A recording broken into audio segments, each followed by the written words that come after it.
Good evening, everybody. Yep. Good evening. Back again, and we got, man, harvest time is rapidly approaching. Yeah, I guess I actually stopped by. I saw you and your dad yesterday, and he was talking about how, typically by Labor Day, folks are starting to shell corn around here. It may be just a few of the early guys, those that just can't wait to get in the field and they're willing to have to put it in the dryer or whatever. Yeah. But usually, there is, you don't have to ride around too long to find some corn that's being shelled. Yeah. And he was talking about, just had so much moisture. Like, there is no corn anywhere it looks like it's even that close. And we're what, I guess, a little over 2 weeks from Labor Day? Yeah. It's, we typically figure about the first week of September, because, it never fails. Sometimes we'll have like a dove hunt, or it'll be good dove hunting time, season opens. And, sometimes, man, crops will be ready, and that takes precedence over it. Well, it also hurts our dove hunting if a bunch of corn has already been shelled, because obviously that kind of scatters the doves out. But I don't know, as far as the hunting goes, it may be better this year, because, again, I'm like him. Like, I have not seen any it's all really green. Well, that's how this, I planted some pretty early corn, because me and him were talking about, like, the corn that I planted it April 14th, and it's actually, man, I was shocked. I went and checked on it. It's out there at where my farm store is. That was the first corn I planted. Man, it is really turning fast. Like, it's going to be getting ready, but it's going to be wet. Like, I went, and actually all the husks are brown and dried. Now, it ain't turned any ears down. Like, a lot of times, for people that don't know, like, if you ride down the road and you see a cornfield and it's kind of turning, one of the ways you can tell if it's really getting ready is you'll start to see ears turning down. Yeah, because normally when they're still growing, those ears are sticking straight up. Yeah. Yep. Well, it should be some good drying weather, because we had a little bit of a cold front or cool front earlier this week. It was highs in the 70s. Yeah. Where apparently it's like a high pressure system.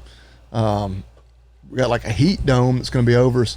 There's like no rain in the forecast to speak of for the next 10 days. Yeah. And we're going to be like back in the mid 90s next week. I know. I hate how it does that, man. Like, you get like acclimated to the one temperature and then it drops, and it's been awesome. Like, I've loved the temperature. My kids, like early in the morning, trying to think, I guess it was yesterday.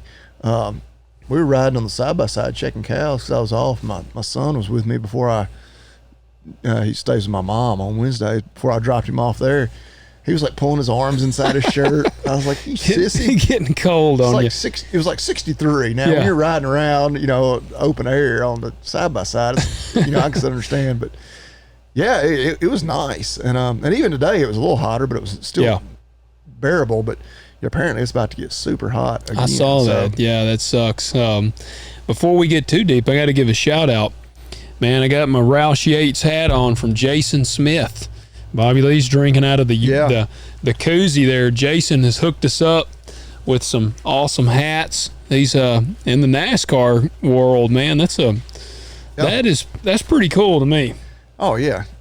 Well, we appreciate that. We've been talking about doing that for a while, and he came through. Jason, if you listen to this first thing in the morning, don't fret, because we got you some hats that are going to be headed your way. They're not tomorrow. in the mail yet officially, but they will be. Yeah, they're headed your way. And we have had some people ask about where can they buy hats. Well, we kind of did a test run on this first batch. I don't know that I hate to say this, I don't know that we have enough to really create a store yet.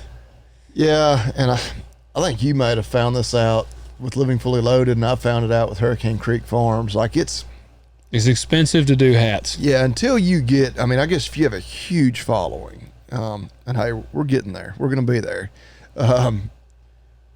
Because I always have people on YouTube wanting to buy my hats, and we finally got a store up, on our website.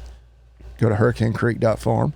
But the subscription monthly fee, people, you don't realize, like, I have lost money in hats. Yeah. And I've sold a few Yeah. hats. You know, I don't know. Yeah, because I mean, dozen hats, but still, you have to move a really big volume. or you have to sell them for $45 a piece. And Yeah. I just can't do it. I mean, you I know, had a smart ass the other day. I can't remember where he commented, but I didn't even respond. Like, what the hell makes a hat worth $32? Because that's what mine are priced at. Yeah. But it's $32 free shipping. yeah, So I mean, because you're having to pay the shipping. yes. I mean, I don't get to ship them to you for free. Yeah. I pay for that. Yeah. But I just thought nobody likes to pay shipping. I'm just going to build the shipping cost into the cost of the hat. Yeah. Like, yeah, I make like $2 or $3 a hat usually by the time all's said and done. Yeah. And then I forget what it costs per month to have like the little Shopify. Yeah. Yeah. I don't sell enough hats to cover that. No, that's how I was. So I keep meaning to tell my wife, like, we need to just cancel that. So, I don't know if I'm going to or not. But anyway, if you want to buy a Hurricane Creek hat, you better do it fast. So, but Well, for that same reason, I don't know that we're going to sell Talk Dirt to Me hats. Yeah. So, I mean, you know, we'll we see. get big enough to where, you know, we have, 100,000 downloads every episode, and 100,000 YouTube subscribers. Yeah. We're gonna have to sell some merch then. If they'll look here's what I think. If they'll get us to 200 ratings, here I'll add another one. If y'all get us to 200 ratings by September 30th, then we'll do a limited run sale on hats. Okay. Yeah, We'll can do that. a limited run on the hats.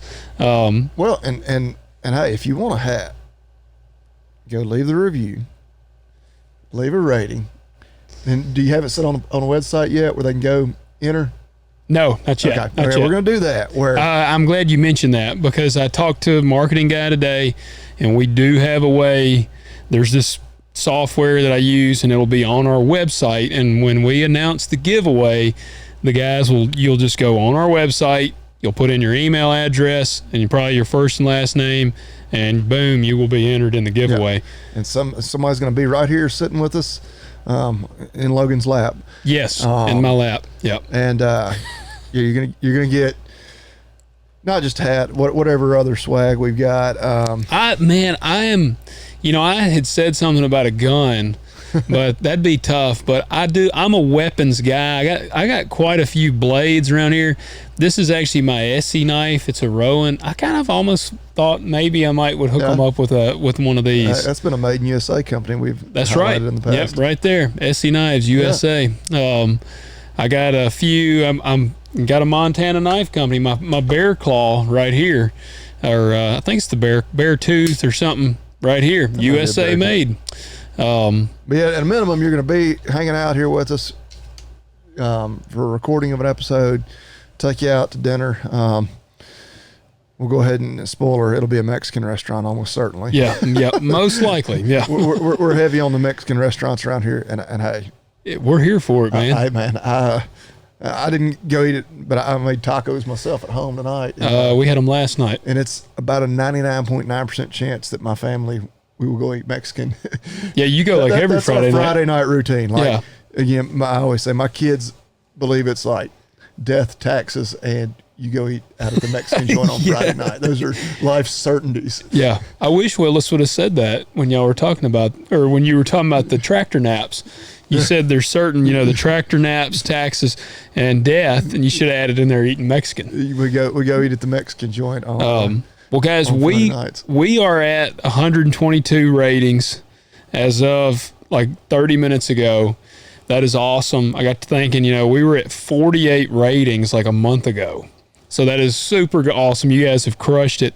So that's why the first giveaway definitely be going on. And if we can get to 200, again, this helps. I mean, it is clearly helping us. The exposure of the show is really growing, and so it's helping a lot. So we do appreciate all of you, everybody that leaves rating and review. And I'm really appreciative. This episode, we're going to largely talk some listener questions because I got several. Well, hey, before we get there, what you sipping on? Oh, yeah. This is actually was it last week? Was I also sipping the Calumet Farms blend? That's what this is. I'm really enjoying it. It's like 80 something proof, so I can drink a. Is it still the same bottle, or are you on like a bottle? No, it's the same bottle. Okay. I've been holding pretty true to my like 3 nights a week I have a glass. Yeah. Because I would love to have one 7 nights a week. But so same bottle. You can do that during harvest. Yeah, I'll need it during harvest. I might do that on the combine. But yeah, so guys, drinking the Calumet Farms, and we've got several listener questions tonight. I will tell you something pretty cool. Which we're proponents of, supporting some of the smaller companies and obviously our very American companies. And have you ever heard of David's Diesel Parts? No, I think I can definitively say no. Well, they are right in Ripley, Tennessee. I went through an actual ghost town today. If you saw the video, have you been through there, Henning? Yeah. Have you been through that little stretch of the ghost town? Yes, I have. It's been a while. You really don't have a reason to go through that part of it. No, that's one reason being there. Yeah, there's nothing there. Yeah, that's what Dad had told me. He was like, you need to turn here and just go. He's like, you just need to go and see it. He was like, it's a ghost town. And so I went, and there was ghosts all over the place. Like, I saw a lot of paranormal activity, but no, there was actual ghost. It's like just a dead town. And were there any businesses in any of those places? No. Okay. No, it was. You get, you can see, like, if you look on down, there is, like, you start to see some people, and there's some businesses, but, like, there is a long stretch of those buildings where there's just every single one of them is shut down. It's pretty wild. Henning, Tennessee is the home of Ramon Foster. Who is Ramon Foster? Oh, you said that. Who is Ramon Foster? What is this, a Tennessee football player? Yes. I knew it. Yes. He played on the offensive line at Tennessee, and then had a long career, like 10 plus years with the Steelers. Okay. Real long NFL career. Yeah, thought so. Really good dude. Like I think he has a radio show actually. Yeah. And I think he lives in Nashville now. I thought it might have been Razor Ramon, the wrestler on WWF. No, Ramon Foster. Yeah, I figured it would have been a Tennessee football player. Yeah. Like I say, he had a really good career at Tennessee, but then he played a long time in the NFL. Gotcha. Well, it was a small little town I went through, and but in Ripley, there's David's Diesel Parts. I'll give them a shout out. If you look them up, it's like 212 Washington Street, Ripley, Tennessee. It is there's nowhere to even park. Like, it's like a sidewalk, and I just found a spot and pulled off, and you go in there, and it has elements that remind me of the shop back in the day. So immediately I was thinking about. Yeah, like it looked like if you walked into the back where the parts are everywhere, and like and it was a father and a son in there, and the dude was like, man, I can get you anything you want, which Dad and them have gone. Truck parts, tractor parts, anything. Yeah, like I went my fifth wheel on that 81 Peterbilt. I'm going to make it my lowboy truck. And so it has air slide fifth wheel, and it's a 1981. The truck is over 50, I guess that'd be 50 years old. No, dude. 40 years old. I was going to say, 50 would be 2030. Hell, I can't keep up. I'm an 83 model. Yeah. Well, it's, so I went to adjust it because the fifth wheel is like all the way to the back. And the truck is fairly long, and that lowboy is long. And like I took it and drove it around just to see how it handled it empty. And man, I had a time like getting into this driveway out here. So I'm gonna scoot the fifth wheel up. Well, naturally I flipped the air switch that's supposed to release the cylinder. It's actually supposed to press out on the locks. And nothing happened, and I could hear air, and it's just coming out of the cylinder. So I had to take the fifth wheel off and pull the cylinder out, and I called him. While doing that, I noticed a U-bolt was broke on the frame, so I pulled that out. I had to cut it off with a torch, the other part, and I went up there. They had the U-bolt in stock for an 81 359 Peterbilt. Like that's pretty impressive. Yeah. Like, not many people are like showing up wanting that, but they did have to order the cylinder, and he said he'd have it first thing in the morning. So. Yeah. But that's pretty good. The thing that was neat to me, he talked about dealerships, and he was talking about, and this is why I urge guys, like, check with your local places. Like, even if you're needing car parts, like, go check with find your local, like, auto parts store and check with them in comparison to like your O'Reilly's or AutoZone, because he said it never fails. They have a lot of guys that'll mention, well, we just go to O'Reilly's and get our brake pads for our big trucks or something. And he said John Deere, for instance, on tractor parts, he can get airbags for like sprayers and everything.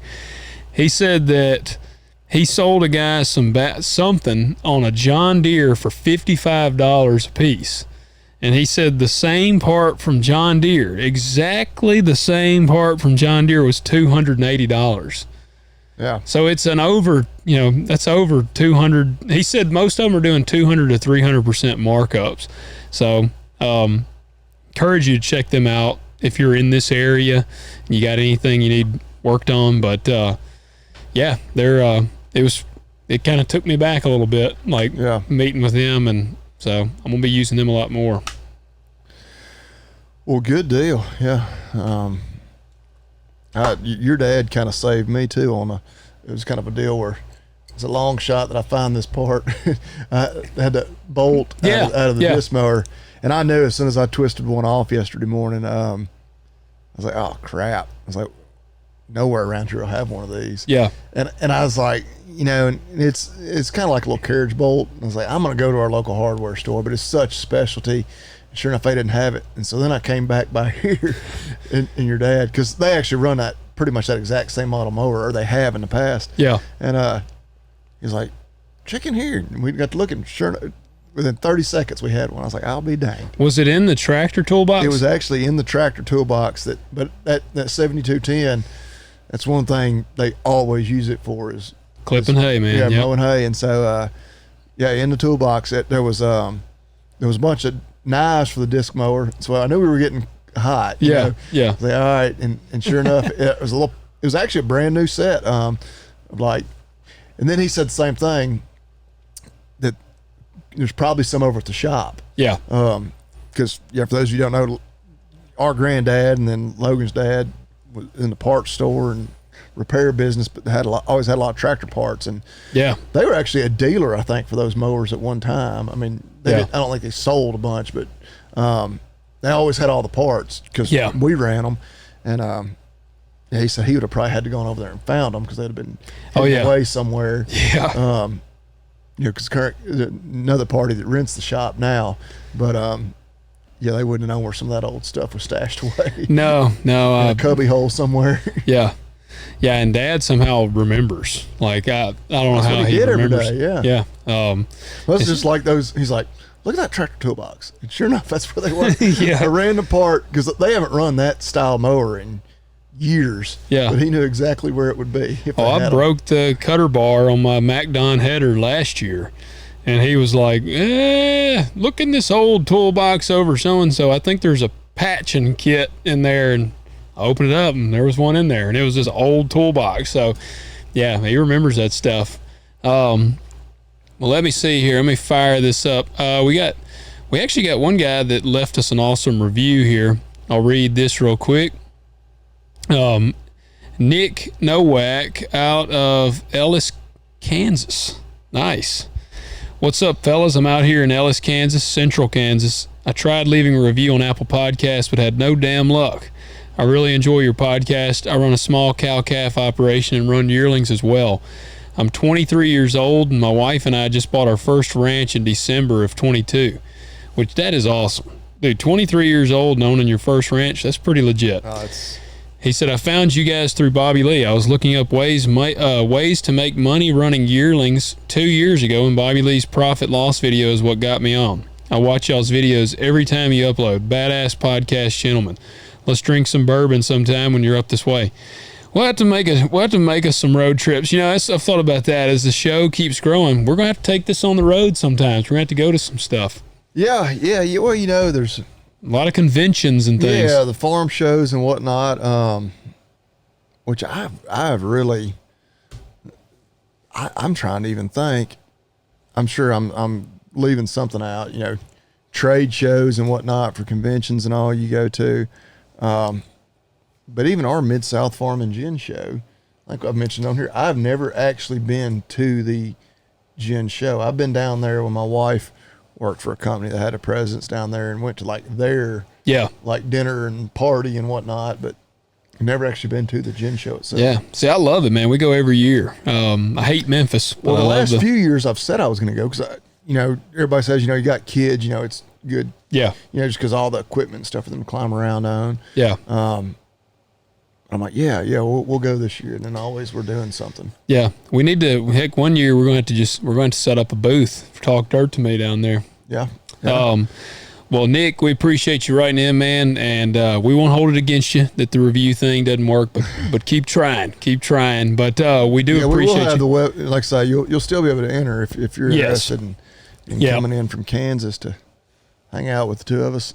Yep, and we will drink some bourbon. Bobby Lee has his Bud Light over here that he's drinking. I didn't. I mean, I'm not drinking bourbon tonight.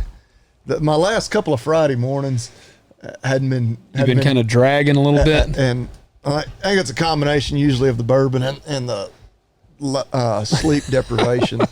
But I'm going with the just the Coors Light tonight. Yeah, I like Coors. I'd already had some beers. Like I said, we were making tacos, and I was like, about 12 deep. yeah. But I was like,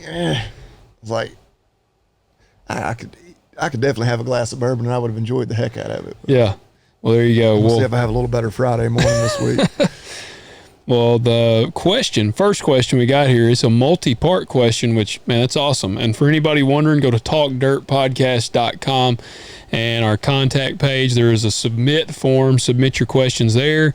You can message us on Instagram, any of those places. But send us your questions. We love answering questions. So this one comes from David Seward.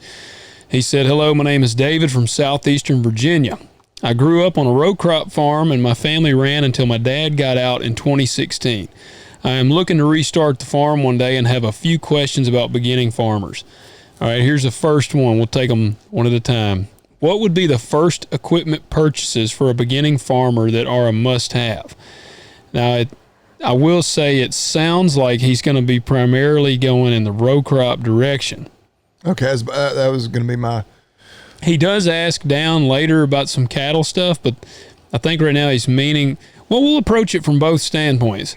If he's row crop, you go, if from a cattleman side, what would be the first equipment purchases that you would make? Okay, so... Besides cattle, obviously. So you have absolutely nothing. Like yeah, no close family members have anything you can borrow. Yep, we're going to assume they got nothing. Starting from absolute scratch. Man, there's so many variables. Really, so if you're going to do cattle, I would probably say,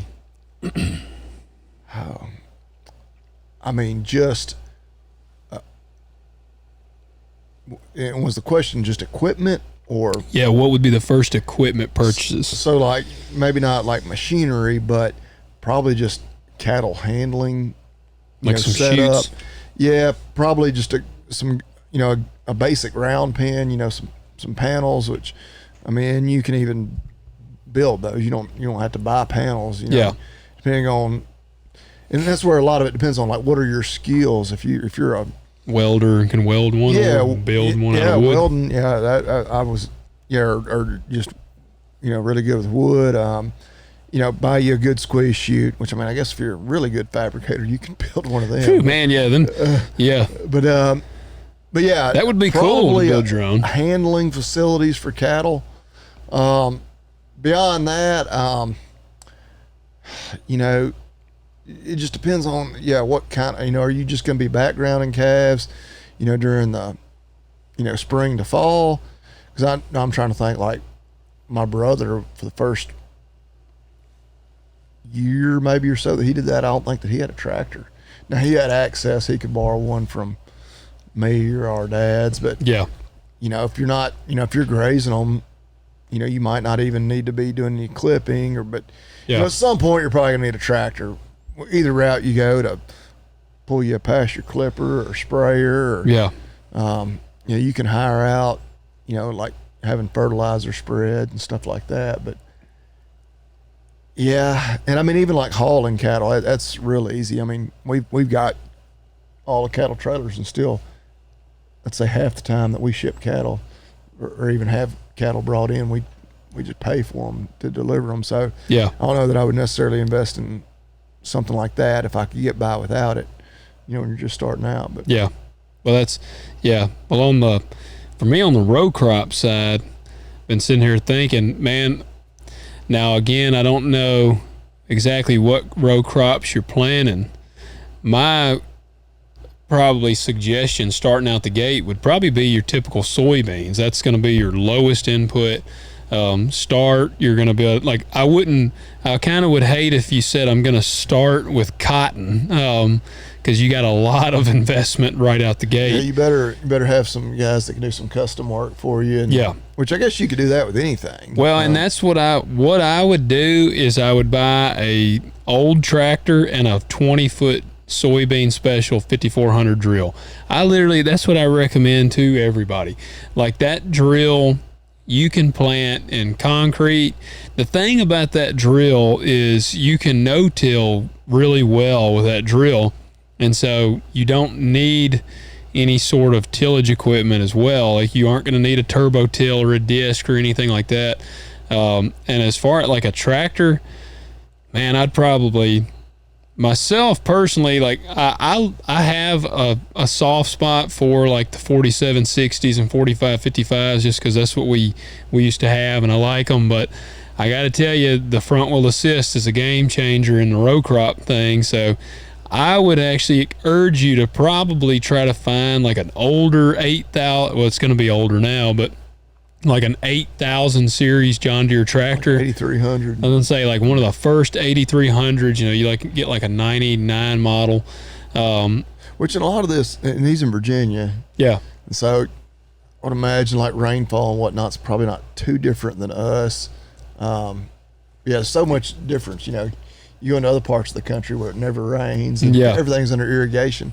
I'm sure they still appreciate front wheel assist, but then even I'll tell you, the front wheel assist also is nice pulling a drill, especially if you get the 3-point hitch, because they are heavy. And that 45-55 front wheels, shoot, man, I used to get terrified. I've started playing, and that was with a 15-foot drill. Like I planted Miss Margie's. You remember that place? Yeah. Oh yeah. This is just a small hilly farm. Man, I almost had to go home and change my underwear. Like I was turning on a hill, and like when I turned to go up, the front end just came up off the ground. I had to set the drill down. I was about to say, the drill's like a wheelie bar on the back. Oh, it worked this one because I had to put it down. But man, it scared me. And I mean, we had the weight box on the front. And, you probably need a caddy if you got a tractor like that. Yes. So I would urge you to get like an 8300. I got an 8420. Mine's a 2004. It's got like 5,000 hours on it. And I'm just going to tell you, it would not be a good starter tractor now because it's done got outrageously expensive. Well, and a lot of it depends on, how good of a mechanic are you? Yeah. If that's your day job, you could probably do real good buying something that's older, maybe a little bit worn out. But if you've got the skills to be able to keep her running. Yeah. Oh yeah. If you could do that, if you can kind of work on some stuff, you could get a 4870 front wheel assist 4000 series for like $35,000. It's going to have some low or higher hours on it, but they're solid. And this will be later on down the road, but you can even add auto steer on those. They've got the little aftermarket. I got my buddy Clint. I think he's running it on. He's got an older tractor and he's running the auto steer on. Well, and I'm thinking back, like some buddies of mine that were kind of getting started. If you're using and again, like those 8000 series tractors for row crop or workhorse, but if you're just putting in your first crop and you think you're going to do cattle, if you've got like a 15-foot drill that's on a caddy, you don't need a very big tractor for that. No, like you can especially on a caddy. Yeah, you can buy, a 120 horse tractor and pull that thing around. Yeah, there's a lot of nuance to answering that question, but a solid used tractor is probably a good place to start, though. So you're gonna what size you need, and go from there. You're gonna custom out your spraying, and you're gonna custom out your harvesting. That's just you starting out. you just don't have the luxury. If you start out and you buy a tractor, a planter, a sprayer, and a combine, then you ain't making no money. I mean, you're just not. Oh, there's no Lord. way. Yeah. I don't care what raggedy pieces of junk you buy, because if you buy them and they're war slap out, then even if you're working 100 acres, you are going to be spending money on it every day to repair it. Yeah. So And getting good with a neighbor, somebody around there that's farming, you can probably even swap out some labor. yeah, Especially if you're only going to have 100 acres. Yeah, I mean, first I'm just year, assuming. Yeah, it's not going to take them long to put in that crop or help you put it in, help you get it out. If you help them, on the weekends here and there, donating your labor, you can swap that out. Or if you don't have time to do that, I'm sure they'll do a custom hire rate on it too. But, and then you're just going to learn a lot too from, just watching and observing and asking questions. yeah. All right. Next one. Do you need a CDL to drive a semi truck to haul grain as a farmer? Logan, you have a truck and trailer, so did you have to get a CDL? No, you don't have to have a CDL on the farm. Not in Tennessee. I wonder if it's different. Is it different by state? Or? I don't know. That's a good question. It may be different by state. Here in Tennessee, I don't have to have it. Virginia, y'all are dangerously close to like DC. Yeah, yeah. Y'all's regulations might be a little stouter than ours. Yeah. I had talked to a guy the other day. He was talking. He's in Arkansas, and I'm buying a hopper bottom from him. I found me a hopper bottom, and we were talking. He was like, "Yeah, you can get a good legal load on that trailer. You won't have any trouble with that." And he said, you put a decent load on it, it'll be 85,000. They'll let you slide. And I said, man, I ain't worried about that. We don't cross no scales. And he was like, oh, really? And I said, yeah. He said, well, we do. And he said, and I'll tell you, the troopers around here, they've let us slide on 90,000 a few times. So our regulations aren't quite as stiff around here as some areas. Definitely need to research. As far as Tennessee goes, you do not have to have a CDL to drive for a farmer. And I own 2 semis and about to be 2 trailers. And I do not have a CDL, never have gone to anything like that. I do have to. I'll tell you again here, one thing you got to watch when you go to get your tags, there's an ag and a commercial. And if you aren't careful, if you go and you just get big truck tags, they're going to automatically just assume most likely that it's ag. When Dad went with me when I bought that KW, I had to go get tags, and we got up there to the DMV, and I go to pay, and it was $1,800 for tags. And I was like, holy smokes. And Dad goes, whoa. He said, that ain't right. And she goes, what do you mean? He said, it's like, I mean, it still sucks. He said, it's like 600 and something. And she goes, is this commercial or y'all ag? And Dad said, he's ag. And she was like, oh, okay. And so it was like $650. Yeah. Which still is painful, but it's a hell of a lot better than $1,800. What does that $650 get you? It's just 80,000 pound tag for the front of the truck. Now What does that get you? Nothing. Yeah. Yeah. Oh yeah. No. Well, trust me. There's a lot of guys around. You get to drive on the road that your other tax dollars also pay for. Yes. Okay. Such a great system we have here. It is. Well, hey, trust me. You're then allowed to drive the truck that you own. Yeah. Oh, okay. Yeah. You do. So nice of them to allow you to do that. I do. Yeah. We do got to ask their permission. Big brother. And there are quite a few farmers you see around here. There's especially some, and you can kind of pinpoint the trucks. They probably haven't had tags on them in 20 years. Man, those guys never get stopped. But it would never fail. If I did it, I'd be like the first one stopped. Dude, have you ever seen the movie Mad Max? Smokey and the Bandit? Oh yeah. Watched it not too long ago. Oh man. I need a spotter. Yeah. Are you going to be the spotter with the Jeep? Man, you need a Trans Am? I was about to say, you get me an old Trans Am. I was going to say, give me a nice lady to jump in with me. That might get you in trouble. Yeah, it'd probably get me in trouble. Although I got a nice lady that could jump in. Put her in there. But have Convoy rocking on the radio. Yep. I'll have to have me a dog. I'll put Bear up in the cab with me there, and he can ride. Do you just have like those two songs on repeat when you're driving a big truck? I do jam that sometimes. Yeah, you got to. I mean, you can't not. If I'm like when I'm hauling cattle, like even Eastbound and down. Oh yeah. Yep. Yeah, I don't usually go with Convoy, but that you got to be driving a big truck. I feel like to go with it. When I'd haul, almost always I'd have to play some. Is it Eddie Rabbit? I'm driving my life away. Yeah. Ooh, I'm driving. I always have to jam that one in the big truck. Black Dog, because I don't know. Did you ever see Black Dog with Patrick Swayze? I don't know that I've seen that one. He drives like a big black. I think it's a Peterbilt. He's a truck driver, and his truck is Black Dog. It's a black truck, and I got several. There's a bunch of good trucking songs. There is, man. Drop 'Em Out by Wheeler. Wheeler, what's his name?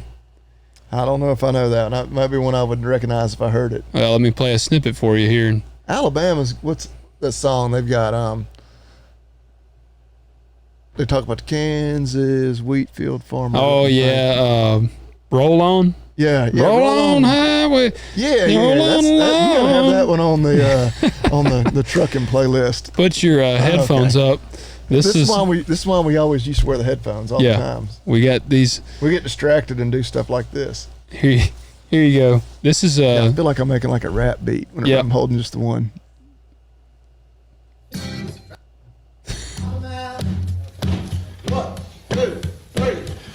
Drop 'em out, let me see them titties. Gonna take 'em all out. Those pretty old bitties. Areola's looking nice, nipples looking real pretty. Come on, let me get her at your boobs.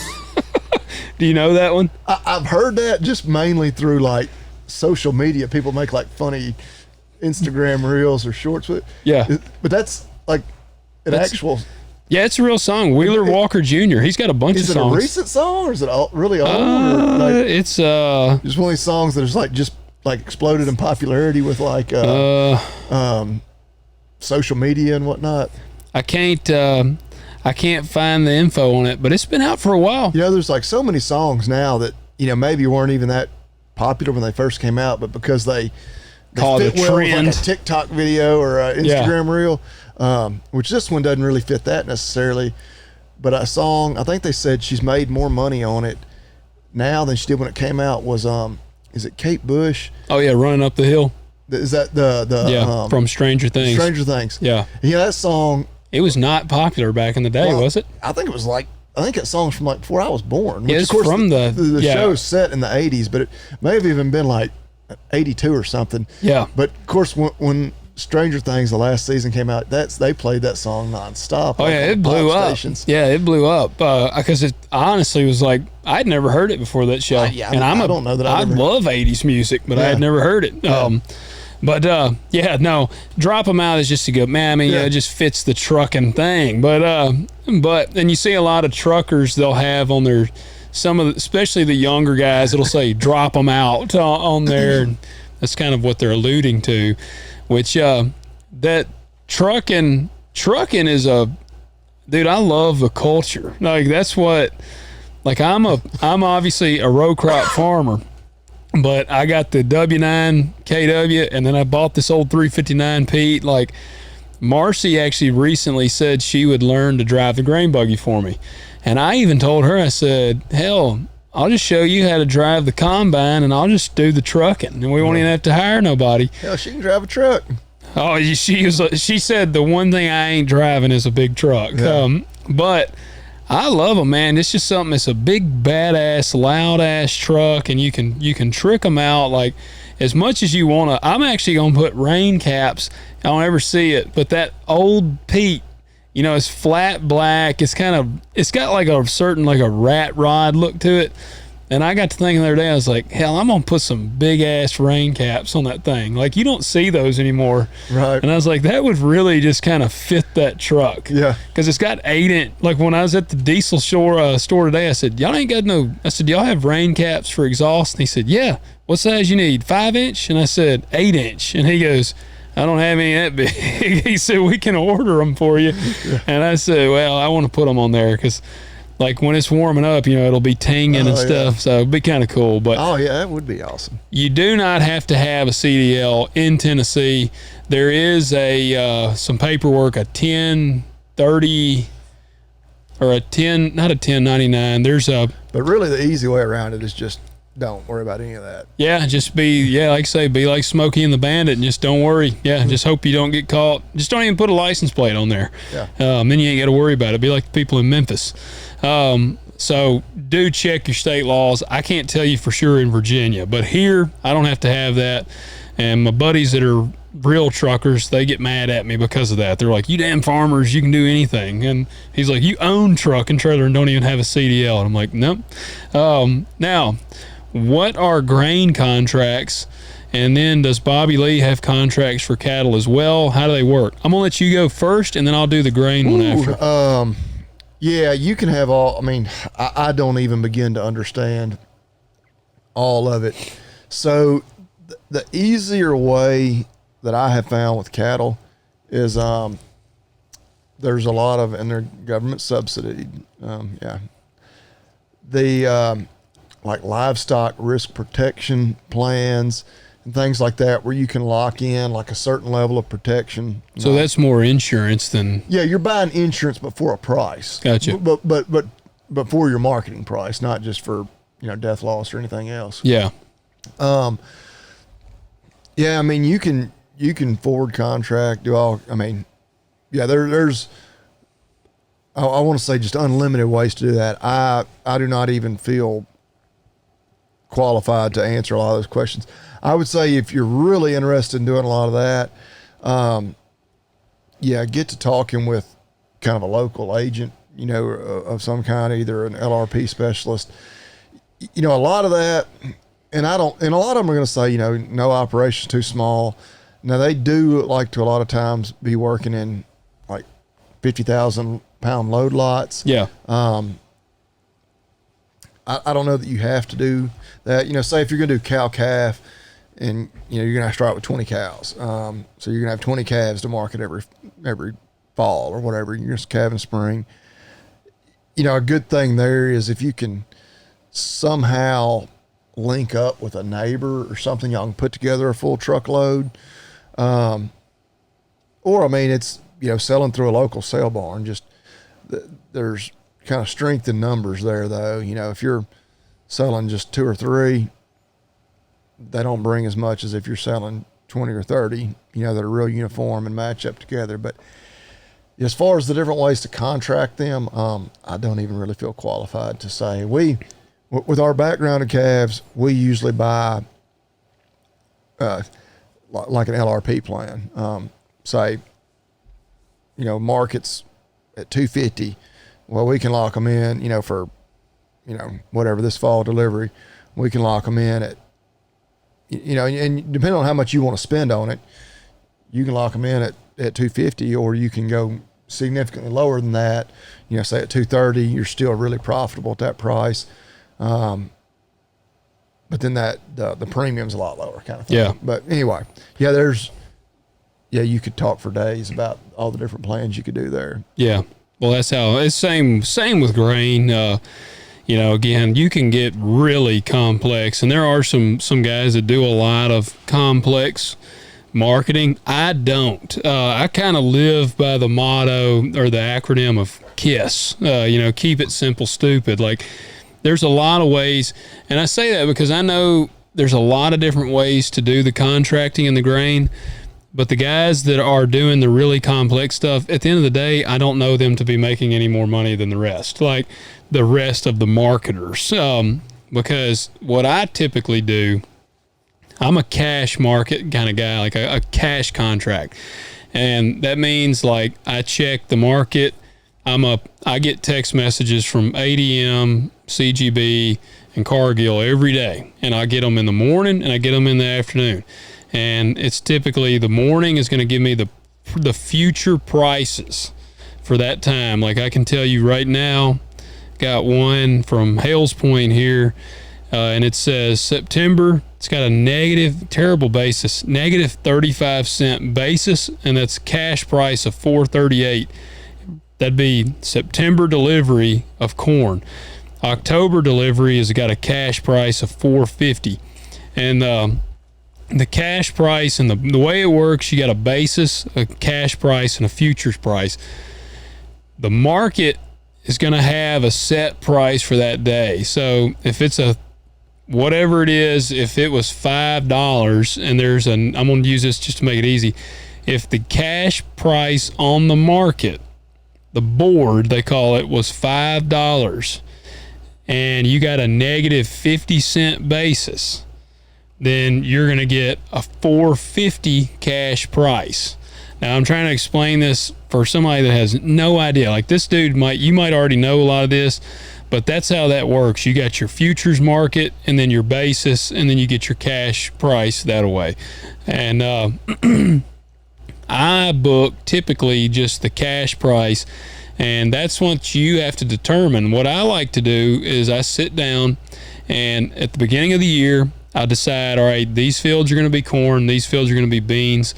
What is my average bushel per acre that I hope to make on both of them? And I always lowball it significantly. Like I'm like, all right, if my beans only average, like a lot of times I'll even shoot, like if my beans across the board only average 35 bushel to the acre, which that would be a bad year if that's all my beans cut, but I will average that out. And then I have my expenses pretty well figured up on all my rent, my land notes, equipment notes, and I can pretty well figure out my input costs. I figure all that up, and that gives me an idea. I can break that down per acre, and then it's like, okay, I got a break-even price, and you can come out to something along the lines of like, all right, I gotta make $11.50 per bushel on beans to break even. So what I do then is I watch the markets, and if they get up to like $12, I would start booking. And I book just a little bit. I book, again, I'm dealing with, I might book 40,000 bushel of beans. If you're not in a position to book that much, I still would book it in small increments. If you're working 100 acres, man, don't get yourself in trouble either. I need to add this also. If you're going to do the marketing thing, don't overbook, because if you come up short, then you got to pay the difference. So I typically book about a 25 to 30 bushel average of beans, and I book 100 bushel average of corn. And if you know the year is going well and you can see you're getting good rains, the crops look good, don't be afraid to increase that if you need to, but that's typically what I do. You can do the same on a basis contract, meaning if it was $5 on the board, negative 50 cents on the basis, then you could just book the basis and not lock in the board thing, meaning whenever you go to haul them, if you haul them and the board is at $6, you got a negative 50 cent basis, which is terrible. That's a terrible basis. I'm just using that for reference. But then your cash price would be $5.50. So did that make sense? Yeah, I think so. When I had just my 20 acres of row crop, I would just in the keeping it simple, I would do about like you. Like on beans, I'd book 600 bushels on my 20 acres, so 30 bushel average. And I would call when it would get to, and I wouldn't book them in increments. When you're doing that little, I was just going to call when I'd get to market got to where I thought, okay, that's good money. I'll take it. Yeah. I'd call and I'd say, hey, I want to book, and it's easy to do. You just pick up the phone and call. Yeah. Say, hey, I want to book 600 bushel, which is tiny for them, but they don't care. No, they don't care. That's still, They say, all right, they mail you a contract and you sign it and mail it back in. See, and now it's all digital. I don't even touch it anymore. I got the Cargill app, CGB app. And that doesn't surprise me. Yeah.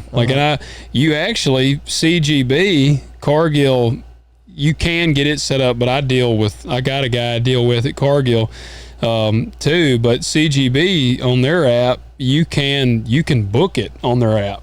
You don't even have to, in typical fashion of the world now where we're like getting away from all human interaction, you can book it and everything on the app. That starting out, I would shoot for the cash price. And we've talked about this on the show before. you're always going to have your guys that are going to be terrible at marketing, and they're going to always talk about their like 1 year where they really made a bunch of money because they didn't book a single grain and the prices shot up at harvest. Everybody else had their stuff booked. This guy didn't have anything booked, and he made twice as much money as the rest of them. But if you looked at that same operation over like a 7-year span, he's not going to probably be turning near the profit as the disciplined marketer. Like your guy that knows his inputs, knows his costs, knows what he needs, and he books disciplined, he is statistically speaking going to make a greater profit over a longer span of time. Yeah. So it is wise to be a good marketer. Don't bog yourself down. I think people can get really wrapped up in the complexity of it. Like, just get an idea of what money you need and just start booking it. Yeah, I mean, if you're working, like I say, when you're working probably 100 acres or less, it's hard to really chip away at it because you don't want to call and be like, hey, I want to book 100 bushels. Like, I mean, I guess you can, but Yeah. like that's... for me right now, I'm at a spot where like I'll typically book 2,500 bushels at a time. Like that's what I do. I call and book 2,500, and unless I see like a significant jump, corn, I booked 10,000 bushel in one go one time. Like I was like, yeah, it looks pretty good. So, anything else you'd add on that? No. All right, man. Well, that's I'll finish out his email here. He said the only farmland my family owns. He said we have a 22-acre field along with grain silos and sheds. Man, in fact, you got sheds is nice. A lot of guys don't have that. He said I hope to start with that as I learn the ropes of row crop farming. I also plan to work full time as a John Deere tech in a neighboring town as my primary Goodness. income There you go. source. There goes one of our. Yep. I greatly enjoy both your Buy you YouTube an channels and old ass podcast. 45, 55 that's worn out. Yep. Yeah, you know how to work on them. You'll have access to stuff that Yeah. everybody else won't. So, dude, I'd get you. Don't buy the parts from John Deere. Yeah, go to David's Diesel Parts in Tennessee. Drive here from where's he at, Virginia, and go to David's and get them there at a better price. I doubt David's has a website, do they? They do have a website. Oh, well, hell, I'm selling them short. But let me Hell, it's see. 2023. Of course, they got a website. I don't know. Let me see if you can order on it though. David's I bet you Diesel. can call them and get them to ship it to you. Yeah, they even have a mobile. They got a 24/7 parts and service, and they have road calls too. They're always on call. I'll be dang. Check out our specials page. You can email them. Yeah, you can shop on here, and so yeah, check them out. David's Diesel Parts. It's downtown Ripley. Or you have your version of that, I'm sure, in your area too. Yep. Check them out. But Yeah, but dude, that's yeah, you can use that employee discount too. yeah. I don't know if No, that. still may not be as good as finding another shop. I was gonna say I don't know if that'll knock quite the 200 to 300% markup all the way down. Yeah. And look, we're laughing about that. I'm a John Deere guy, but it's just everybody knows. I mean, when I had to buy, I might have mentioned this before on when I had the 9770 combine, there was a little reservoir that holds coolant that goes up on the back, like up top on the back. And it's literally a plastic reservoir. Like you could probably attach a Mountain Dew jug up on the side of this thing and it would do the job. Well, it was busted. So I went to John Deere and I got a new one. It was a plastic reservoir. It had the John Deere emblem on it, which was the kiss of death. That thing was like $180. And the dude, the sales guy up there, parts guy, said, man, he said, I hate to sell you this thing. He said, this is highway robbery. Like, so he worked there and he was like, this is absolutely ridiculous. But I bought it because my other one was busted and it was $180 for a plastic reservoir. Yeah. So, but dude, man, keep us updated. That is awesome. 22 acres. Hey, look, that's a great start. For 22 acres, I would get, like I said, an older tractor and I'd get a 15 or 20 foot drill and roll on with it. And as you grow, you upgrade your equipment. So, yeah, obviously, you're going to have an off-farm job if you're starting out that small. But yeah, I would take every penny you make in the farm and just reinvest it back in it and keep doing that. And then after, a few years, you'd be amazed at what you could, could build up. Oh yeah. Yeah. Well, David, we appreciate you writing in, man. Hope that we answered your questions good there. You know, if there's anything else you'd like for us to go deeper into or whatever, feel free to reach back out to us. It's not like if you message us and we answer your question, don't think that that's like your one and done, reach out. We love the questions. Let's see. I had another one here. Let me see if we got time to do one more. We'll hit this one really quick. This comes from Eric Wheeler. He said, I stumbled across the reel on farm ground selling for ridiculous amounts in Illinois. My wife and I are interested in buying ground, however. Most recently in Lawrence County where we live, there was some average or below average ground for the area that sold for 8 to 8.5K and even some for more than 10K. We want to buy some, but we can't make it pencil out any which way we go about it, especially since interest is on the rise as well. So I wasn't sure if this is a topic that you have done a podcast on in the past or not. So,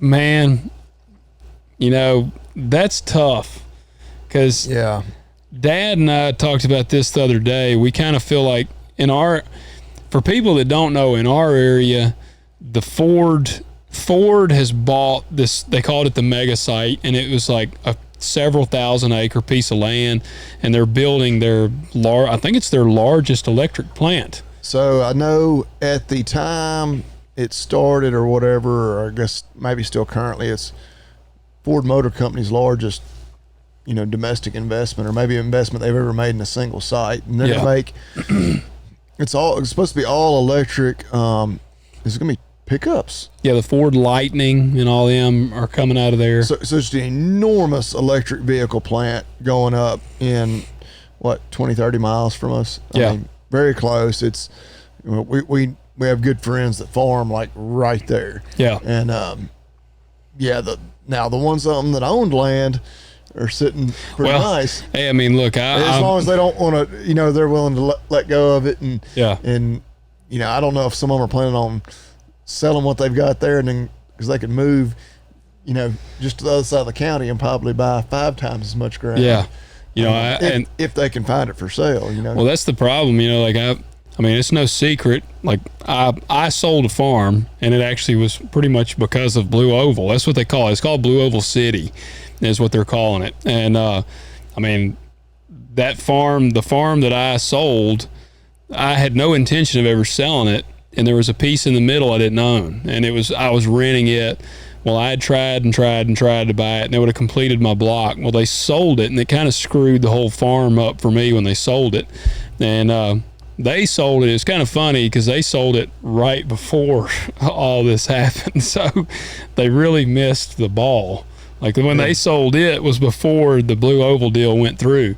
Well, the people that bought it then wanted to buy mine. Well, at that point, the Blue Oval thing had for sure happened, and so it had increased the prices. And just long story short, I ended up, we got to a point where I just had to sell it. And so I sold it because of that.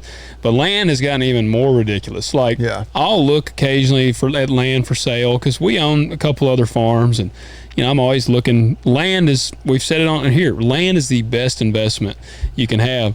But and you still see a lot of land that's for sale that's advertised for some stupid price. Yeah. And it sits there for years. Yeah. And then maybe that's kind of their strategy. They don't need to sell it.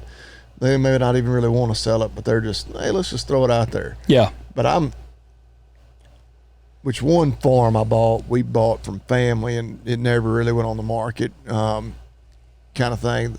Other more recent farm that we bought, it had been on the market for, I know, over a year. Yeah.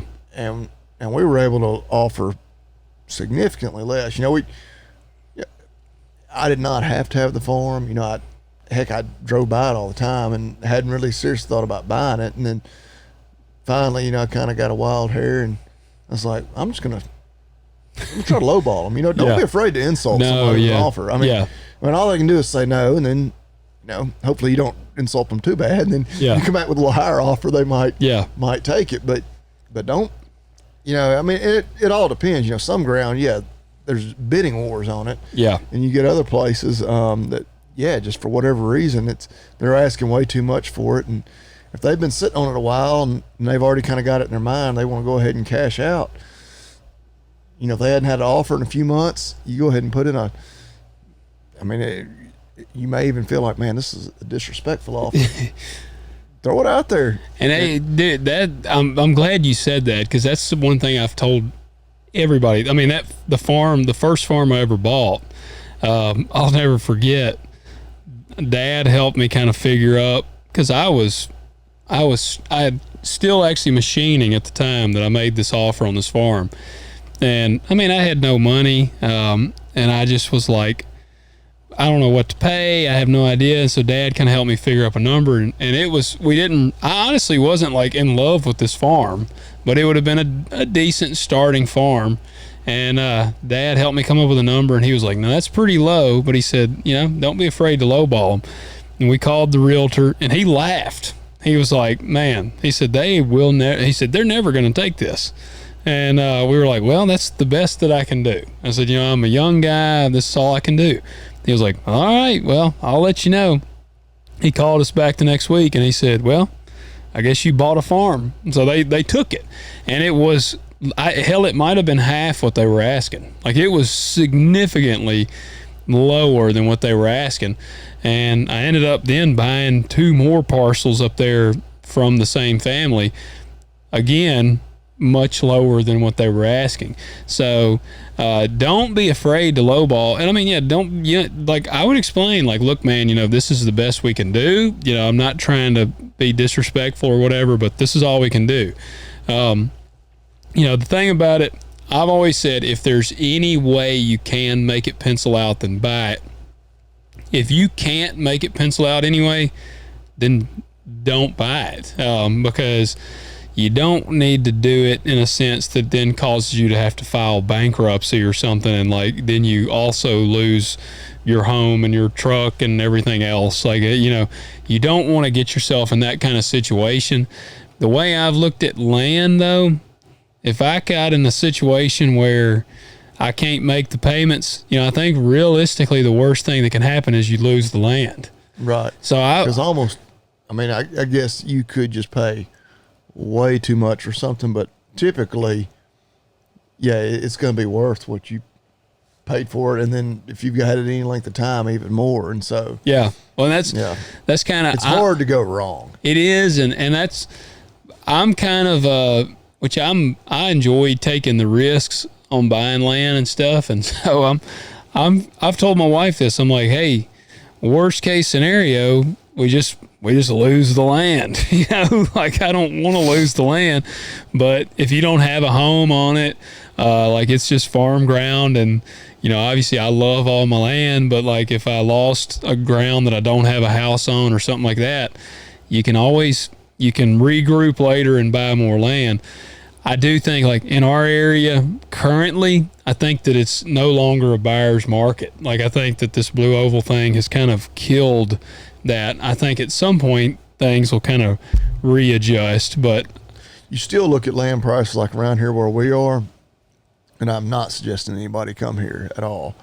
And you compare it to like around Nashville, Middle Tennessee. Yeah. I mean, stupid money. Yeah. That they're getting, because I have my in-laws are in that part of the state. My brother's in-laws are in that part of the state, and all of them to some degree or another are into farming and ag, and just, I mean, it's really to the point in a lot of those areas where if you're farming, it's because you've got land you inherited or you've owned for a long time. Like, you can't just go in and buy a couple 100 acres and farm it for what most of that land is bringing. Yeah. Yeah. Well, man, that's what, it's hard for us to tell you on that. At the end of the day, you do have to make it pencil out. I can tell you this, I've never paid $8,000 an acre for any land. And there is some land around here some guys want that much money for, and I'm not looking to buy it. So, it's, the most I've ever paid for land was not close to $8,000 an acre. So, it's hard to say. And honestly, I hate to say this, but it might be a situation where, like, if you really want land and you can't make it pencil out where you're at, you might have to look elsewhere. It's kind of the thing I would say with that. Yeah. I gotta read one thing. We appreciate you writing in, man. If we can give you any more guidance, please let us know and reach back out. I got to read one review real quick. Thought was pretty cool, and I'm curious your thoughts on this. So this guy, he said, great podcast, gave us 5 stars. I enjoy and look forward to the podcast every week. I would like for y'all to have your dads on as guests one week and talk about the history of your family's farm. I would love that too. I don't know. I think my dad would do it. Do you think yours would? Potentially, every now and then, like when I'm filming for YouTube, and he's normally like, but I get to get him talking, and almost every time I learn something that I didn't know. Yeah. And so that's where I'm like, yes, I would want to do that because I would be just as excited to hear what they would say. I guarantee you we would both learn. Half of what they would say would be stuff we'd be like, whoa, I didn't know that. Yeah. Yeah, I don't know. I think Dad would do it. I do. Yeah. I think he would probably do it. Yeah, you think have them both on together? That'd probably be easier. That'd probably be best because they would get to, They'd loosen up a little more well, too. and they'd get to one of them. They would say stuff, just like anytime we're having a conversation, like, oh yeah, it would remind them of. Yeah. I could see that one having to be like a 2-hour special. You know? Yeah. Especially if your dad gets to talking like the lineage of the Hanks family. Oh yeah, my dad He's traced us back, man, which is cool. He's big into the genealogy stuff, but he is. But no, I don't know. We'll have to run it by him. Dad they're at the beach currently, but we'll have to run it by him. So, all right, cue him up. Let me start off with 2 words: made in America. Made in America. Our man. I've got. I meant to actually put it in here so you could see this awesome thing. So we're in the heat here. Have you ever heard of Cordova coolers? Cordova coolers? I don't guess so. Well, they're not made in Cordova, Tennessee, but they are made in Idaho. And all right, I'm gonna look them up. Everybody needs a good cooler. They're roto mold, so they're like a Yeti. And that, I don't hardly ever see those made in America. Like, Yeti are all made in like China. But Cordova, I got in this is what I've been waiting to talk about. I got it in, and it is awesome because I also got a really cool looking not American, but I got my logo for LH Farms on the lid. Okay. Like you can customize it too. But it says Cordova, Alaska is a small town inaccessible by road. And so that's kind of where they got the name for it from with that. But it has like metal, the handles on it are metal. Like here's a picture of them you can see. And they actually even have a bottle opener in them too. Yeah, I pulled them up here. Yeah. And it's they're a proud team, all American made. I want to say the guy that started it might even be a Navy SEAL, former Navy SEAL. He was a veteran. They parked a track hoe on top of them in one of the things. Their prices are awesome. I got a pretty big one, and it was a good bit cheaper than a Yeti. And it's made in America. Like I said, they are made in Idaho, and I'm pretty certain all the Yetis, especially those roto molds, I think the Yetis, maybe even the Arctics, a bunch of those, they're all made in China. Right. So, man, when I saw an American-made cooler like that, I was all in. So it is awesome. It's a very heavy-duty cooler, and yeah, I had a Metallica-inspired LH Farms logo made, and so I got it on top of the cooler, so it's pretty sweet. Oh, that's pretty awesome. Yeah. Cordova coolers. Y'all need to check them out. Yep, check them out. You won't be disappointed. Guys, leave us a rating and review. we get to 200, I'm telling you, it's just going to we're going to do another giveaway. We're already doing an epic giveaway, I feel like, Oh yeah. for the first 100. So It comes down to, do you want us to have ponytails? yes, do you want us to have ponytails? And the swag is just going to get more awesome. Look, we got some pretty cool contacts, so the swag is going to get awesome. I mean, and we might do another thing of bringing somebody in studio. So if you don't get picked on the first one, keep pumping those reviews up. We might get you in on the second one. So let's do that. And I felt like there was one other thing that I needed to mention, but I didn't make a note of it, and I'm terrible with remembering stuff, so I don't think so. All right. Well, we'll be right here again next week. Yep. All right, guys. Thank you. We'll catch you next week.